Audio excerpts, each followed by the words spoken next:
আসসালামু আলাইকুম বন্ধুরা, আমি তানভীর আহমেদ। মাইক্রোসফট এক্সেলের ষষ্ঠ ক্লাসে আপনাদের সবাইকে স্বাগতম। মাইক্রোসফট এক্সেলের আজকের ক্লাসে আমি ফরম্যাট অ্যাজ টেবিল নিয়ে আলোচনা করব। তাহলে চলুন বন্ধুরা, দেরি না করে মূল ভিডিওতে যাওয়া যাক। তো আপনারা স্ক্রিন দেখতে পাচ্ছেন যে আমি এখানে একটা এমপ্লয়ি মান্থলি স্যালারি শিট এর ডেটা এখানে নিয়ে রাখছি। এর ভিতরে কিন্তু অনেকগুলো কলাম আছে এবং অনেকগুলো রো আছে।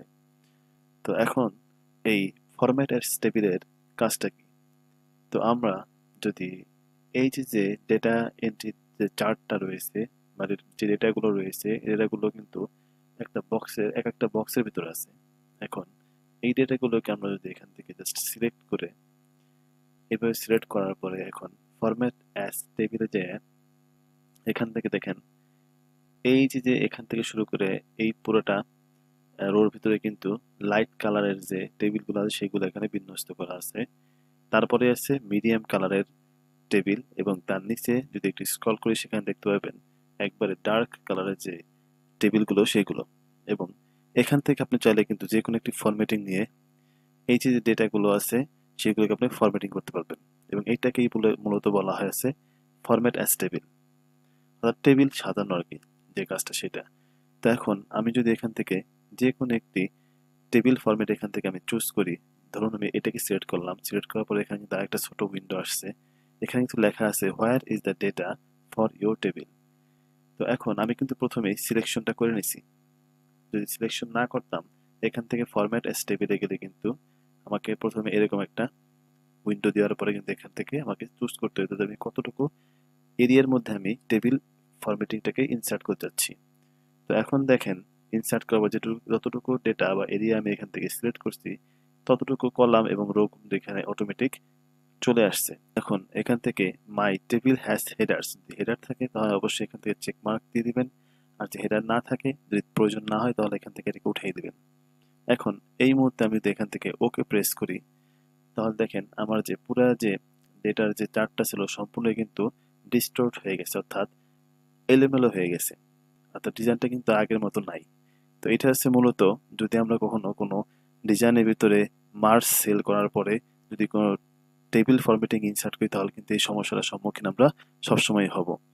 তো সবচেয়ে ভালো একটা উপায় হবে সেটা হচ্ছে যে এরকম ফরম্যাটিংটা করার আগে আমাদেরকে এই ফরম্যাট অ্যাজ টেবিলটাকে নিয়ে নিতে হবে। তো এখন দেখেন বন্ধুরা, আমি যদি এখানে ফরম্যাট অ্যাজ টেবিলটাকে এরকম ফরম্যাটিং না করে আগে এখান থেকে আমার যতটুকু এরিয়া দরকার সেই এরিয়াগুলোকে আমি সিলেক্ট করে এখান থেকে এভাবে, তারপর যদি এখান থেকে ফরম্যাট অ্যাজ টেবিল যে কোনো একটা ফরম্যাটিং নিয়ে আমি যদি এখান থেকে ওকে প্রেস করি, তাহলে দেখেন বন্ধুরা যে এখান থেকে কিন্তু খুব সুন্দরভাবেই সবগুলো কলাম এবং রো কিন্তু সারিবদ্ধভাবে বিন্যস্ত হয়েছে, কোনো ডেটা কিন্তু বা কোনো কলাম বা রো কিন্তু এখানে নষ্ট হয় নাই। তো এটাই হচ্ছে পার্থক্য। তো এখন চাইলে কিন্তু আমরা এখানে যদি কার্সরটাকে ক্লিক করি, ক্লিক করার পরে উপরে যদি লক্ষ্য করে দেখেন এখানে দেয়া আছে, এবং এখান থেকে চাইলে কিন্তু আপনি এটাকে পরিবর্তনও করতে পারবেন। ঠিক আছে, ফরম্যাটিংটাকে চেঞ্জও করতে পারবেন। এখন একটু বাম দিকে যদি আমরা লক্ষ্য করে দেখেন, এখানে টেবিল স্টাইল অপশন নামে একটা অপশন আছে। এখানে এই যে কিছু কিছু অপশন দেখেন চেক মার্ক করা আছে।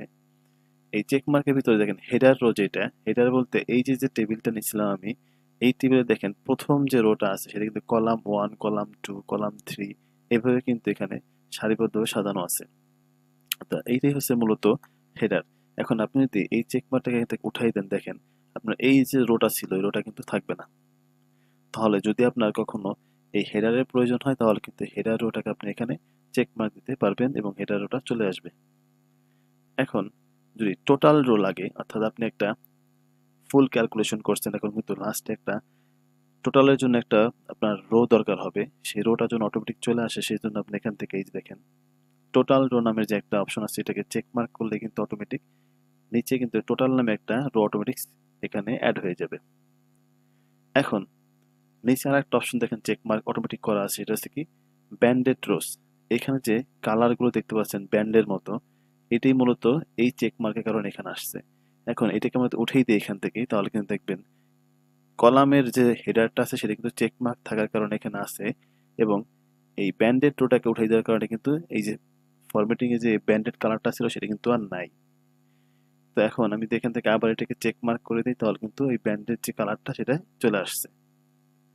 তো এইভাবে চাইলে আপনি এখান থেকে কিন্তু যে কোনো একটা অপশন যখন আপনার প্রয়োজন হবে সেটাকে আপনি ইচ্ছামতো ব্যবহার করতে পারবেন।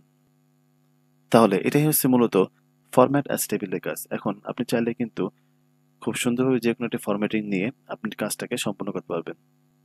তাহলে আশা করি বন্ধুরা আপনাদের ভিডিওটি ভালো লেগেছে। যদি ভালো লেগে থাকে অবশ্যই লাইক, কমেন্ট, শেয়ার করবেন এবং পরবর্তী নতুন ভিডিও দেখার জন্য আমন্ত্রণ জানিয়ে আজকের মতো এখানে বিদায় নিচ্ছি।